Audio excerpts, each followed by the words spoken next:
আই মাতৃসকলৰ সহযোগত সম্পূৰ্ণ আই মাতৃসকলৰ সহযোগতে এইবাৰ গুৰুজনাৰ অমৰ সৃষ্টি এই অংকীয়া ভাওনাখনি মঞ্চস্থ কৰিব লোৱা হৈছে। মণি বিক্ৰম সকলোবিলাক মহিলাই এই ভাওনাখনত অংশগ্ৰহণ কৰিছে। পুৰুষ ভাওত মানে পুৰুষ চৰিত্ৰত কোনো নাই, সম্পূৰ্ণ সকলোবিলাক মহিলাই।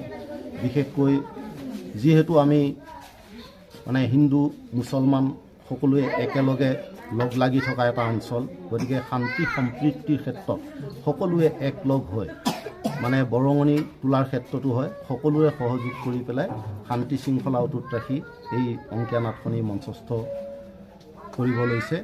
আৰু আমি আশা কৰিছোঁ সকলোৱে যাতে সমিল মিলে এই মহান অনুষ্ঠানটি যাতে কোনো হানি বিঘিনি নোহোৱাকৈ অতিবাহিত কৰে, তাৰ বাবে আমি প্ৰাৰ্থনা কৰিছোঁ। লগতে আজি এই অনুষ্ঠানটোত আমাৰ মিডিয়া যিসকল সহকৰ্মী আহিছে তেওঁলোককো ধন্যবাদ জ্ঞাপন কৰিছোঁ। আমি কৰিবই লাগিব। শংকৰদেৱৰ ৰচিত আমাৰ গুৰু হৈছে 12 বজীয়া ক্ষেত্ৰৰ নাম তেওঁ আমাক তেতিয়া পৰিচালনা কৰিছে তেখেতে।